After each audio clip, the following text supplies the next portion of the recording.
मेरे YouTube channel math solution में आपका स्वागत है। यदि आपने अभी तक चैनल को सब्सक्राइब नहीं किया है तो प्लीज़ चैनल को सब्सक्राइब कर बेल आइकन का बटन जरूर प्रेस कर लें, जिससे कि गणित के किसी भी प्रश्न पर बनने वाली वीडियो अपलोड होते ही नोटिफिकेशन के द्वारा आप तक शीघ्र पहुंच जाए। संख्या 16 है, आकृति 9.29 जो कि यह है, मैं एरिया ऑफ डीआरसी का क्षेत्रफल डीपीसी के क्षेत्रफल के बराबर है और एरिया ऑफ बीडीपी का क्षेत्रफल एरिया ऑफ एआरसी के बराबर है। तो दर्शाइए कि दोनों चतुर्भुज ABCD और DCPR समलंब है। तो देखो इसी प्रकार का प्रश्न है, इससे पहले आप एक कर चुके हैं, तो हम उसकी मदद भी इसमें लेंगे कि हमने उस प्रश्न को किस तरीके से किया था। सबसे पहले हमें क्या दिया है वह नोट करते हैं। हमें दो चीज़ दी हैं, एक तो एरिया ऑफ DRC बराबर एरिया ऑफ DPC और दूसरी चीज़ दी है area of BDP is equal to area of ARC। सिद्ध करना है ABCD एवं दूसरा चतुर्भुज DCPR समलंब हैं, दोनों समलंब हैं, ऐसा सिद्ध करना है।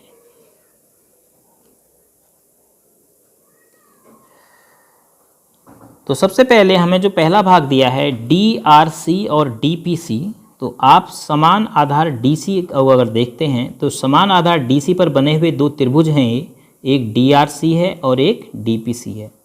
तो दोनों त्रिभुजों के क्षेत्रफल बराबर हैं, तो दोनों त्रिभुज एक ही समांतर रेखाओं के बीच स्थित होंगे। कहने का मतलब DC और RP समांतर रेखाएं होंगी। तो अपोजिट साइड से हैं, DCPR चतुर्भुज की सम्मुख भुजाएं हैं और समांतर हो जा रही हैं, तो एक युग्म सम्मुख भुजाओं का समांतर हो गया, तो यह चतुर्भुज DCPR एक समलंब हो गया। तो सबसे पहले हम लिखेंगे त्रिभुज DRC एवं त्रिभुज DPC का समान आधार, दोनों का आधार समान है और क्या है वह है DC बराबर DC तथा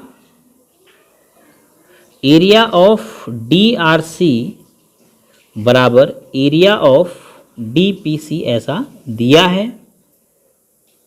तो ये दोनों त्रिभुज समान आधार पर बराबर क्षेत्रफल वाले हो गए, तो इसीलिए DC जो है समांतर होगा RP के। इम्प्लाइज दैट DCPR एक समलंब है। पहला भाग तो सिद्ध हो गया।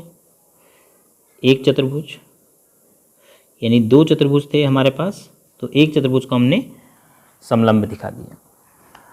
अब एरिया ऑफ BDP बराबर एरिया ऑफ ACR दिया है। Area of BDP is equal to area of ARC ऐसा आपको दिया गया है। एरिया ऑफ DRC बराबर एरिया ऑफ DPC जो हमें दिया था उसको हम प्रथम भाग मान लेते हैं या प्रथम समीकरण मान लें, और एरिया ऑफ BDP बराबर एरिया ऑफ ARC अब हमने जो प्राप्त किया है, हम देखते हैं कि DRC और BDP को घटाने पर हमें क्या मिलता है। BDP और DRC इस तरफ का त्रिभुज है, तो हम ACR में से इसको घटाते हैं DRC को, तो हमें ACD का क्षेत्रफल मिल जाता है। क्योंकि ACR में से अगर हम इसको घटा देंगे तो तब जाके हमें देखो ADC का क्षेत्रफल मिलेगा। तो हम इसको ऐसा कर लेते हैं, पलट लेते हैं, दैट इज इसका मतलब क्या है कि एरिया ऑफ ARC अगर हम बाईं तरफ लिख देंगे तो बराबर एरिया ऑफ BDP बात एक ही है। इसको हम नाम दे देते हैं नंबर 2। अब देखिए अगर हम ARC में से DRC को घटा देते हैं, ARC में से DRC को घटा देते हैं तो हमें ADC मिल जाता है। तो हम समीकरण दूसरे में से समीकरण प्रथम को घटा दें तो हमें क्या मिलता है, area of ARC minus area of DRC is equal to area of BDP minus area of DPC। अब चित्र के आधार पर हम घटाएंगे BDP में से DPC अर्थात ये नीचे का त्रिभुज तो हमें मिलेगा BDC और यहाँ से मिलेगा हमें ADC। तो हमें मिल रहा है त्रिभुज area of ADC is equal to area of BCD। कौन से दो त्रिभुज हैं आप देखिए, ये दो त्रिभुज हैं ADC यह त्रिभुज और BCD यह त्रिभुज। इन दोनों त्रिभुजों का क्षेत्रफल बराबर हो गया और ये दोनों समान आधार CD पर स्थित हैं। समान आधार CD पर स्थित हैं, बराबर क्षेत्रफल है, तो ये दोनों एक ही समांतर रेखाओं के बीच स्थित होंगे। अब चूंकि त्रिभुज ADC का और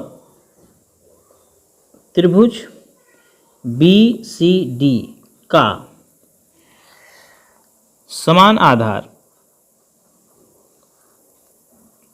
इन दोनों त्रिभुजों का समान आधार है, वह क्या है, CD या DC,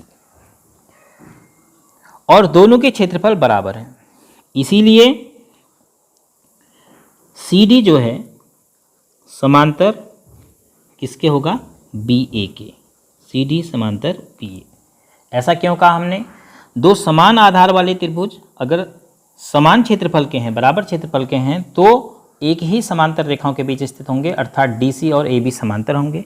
और DC और AB के समांतर होने से इम्प्लाइज दैट ABCD एक समलंब हो गया, क्योंकि सम्मुख भुजाओं का एक युग्म समांतर हो गया, तो ABCD एक समलंब है। इस प्रकार हमने दूसरे चतुर्भुज ABCD को भी समलंब दिखा दिया, और पहले चतुर्भुज को तो हमें जो पहला भाग दिया था उसी के आधार पर हमने समलंब चतुर्भुज सिद्ध कर दिया।